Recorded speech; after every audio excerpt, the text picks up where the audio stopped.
Good afternoon, ladies and gentlemen. Welcome back to another episode here on African Confessions. The following story that you're going to be listening to, it was sent to me by one of our admin who received this message. The message reads like this. Hello, how are you? Can you please post my own story as anonymous? My name is name hidden. I am not proud of the life that I have lived. You see, in Nigeria, becoming a pastor, let us tell the truth, is almost like a business venture for many. A lot of men, they have become multi-millionaires. I even suspect that there are those amongst us who have become billionaires just by becoming pastors in our country. There is something about our country, and most of the people, they believe that once a pastor from our country can lay his hands on you, immediately you're going to get your healing. So this has led to a doorway of other people coming into the business for making money. And I am ashamed to admit that this is how I treat it too. Like quick way to wealth and power.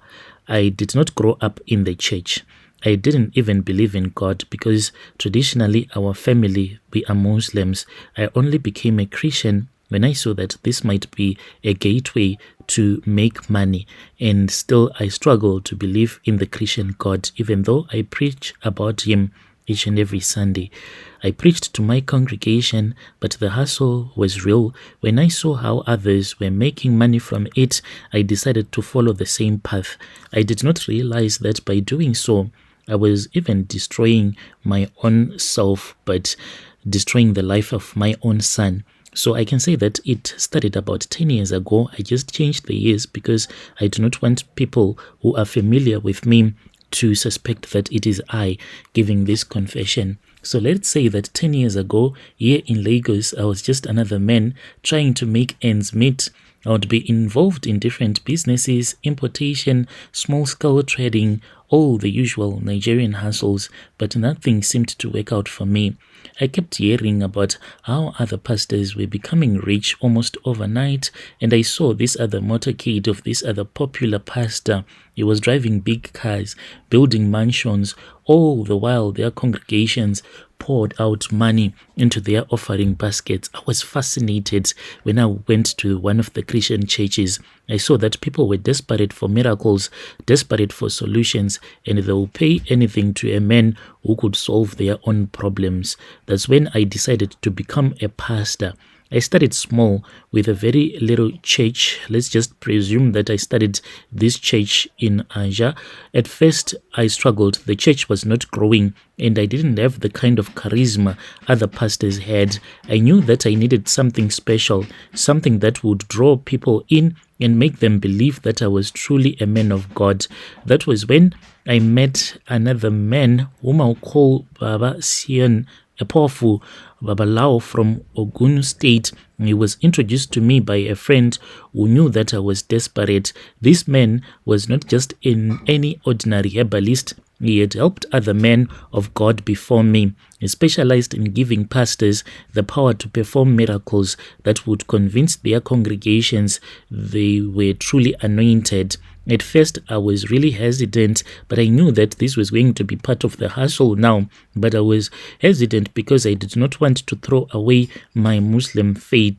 But because of the money, I had to do that. I was not interested in the Christian God or helping the people. I just wanted the money, and I was willing to do whatever to take it and just walk away. The man told me that it was simple. All that I had to do was to visit him regularly, and he would perform rituals that would make me more like a miracle worker. He said I would grow my church faster than I could ever imagine, and he was not even lying.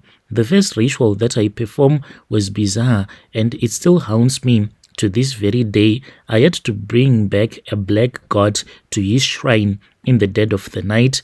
There he chanted strange incantations over the animal, smeared blood on my hands, and gave me a small charm to wear under my clothes every time that I preached. He said this charm would give me power over my congregation. They would believe anything that I said and follow me without question. The next Sunday, I preached at my small church and something strange happened. People were drawn to me like never before. By the end of the service, women were crying, men were falling to the floor, and everyone kept shouting, "Amen, amen," everyone shouted. I didn't even need to say much. The power was already working in me.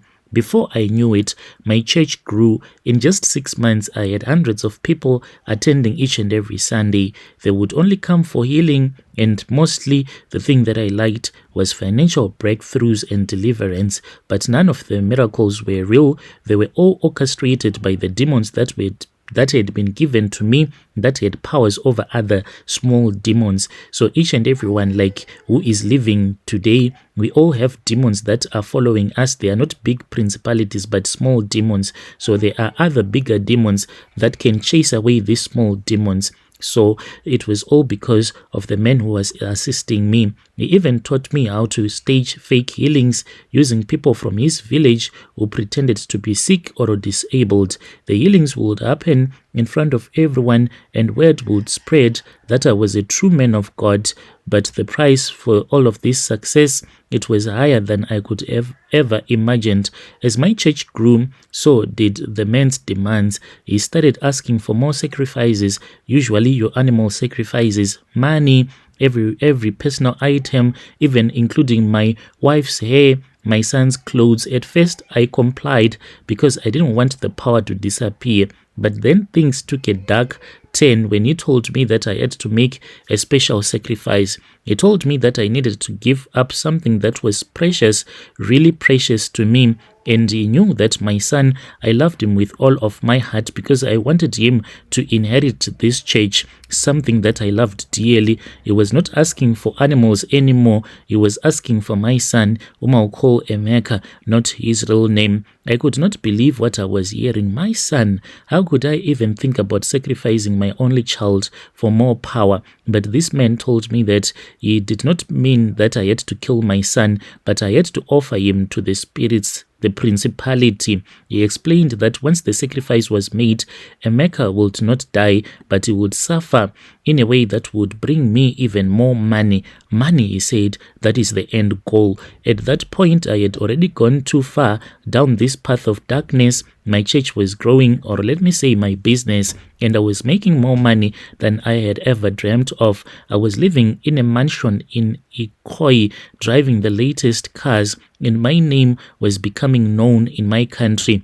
I did not want to lose everything, so I did the unthinkable. I agreed to do the rituals. We performed the sacrifice in secret in a remote village just outside of Lagos. So this man gave me a concoction that I was supposed to feed to Emeka, telling me it would open the door for the spirits. I didn't even know what was in that concoction, but I gave it to my son, whom I will say he was only 15 at that time, not his real age, and I told him that it was a special medication for protection since we were all wealthy and I did not want him to be kidnapped. He trusted me, and that is what kills me the most. He trusted me and I betrayed him. 3 months after the ritual, Emeka started showing strange symptoms. At first, he was just distant, withdrawn. Then he started talking to himself, mumbling things that made no sense.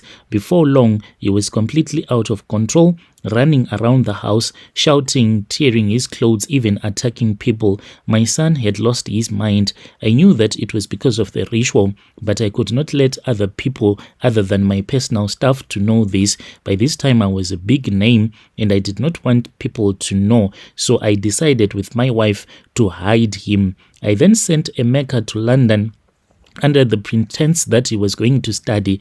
We told everyone, and my wife was the one who helped me to spread these rumors that he was going to study. She was the one who went with him, and he had been accepted into a prestigious school. But the truth was that we had locked him in a psychiatric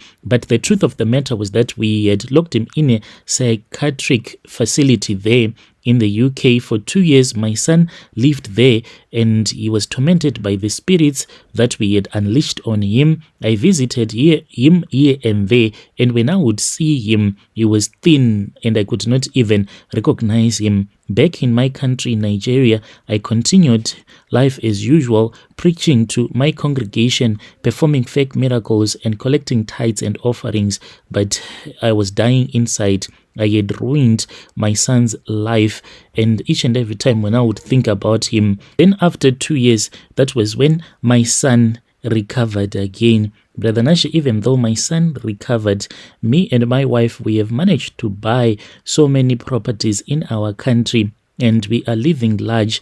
But if you were to speak with me, I would tell you that I am a broken man. I am really a broken man because of the things that I had to make my son to go through. Now he is someone who is very quiet and very weird. Dear listeners, right there was a message that was sent to me by one of our admin who received this confession. Strange things indeed, they do happen in this world.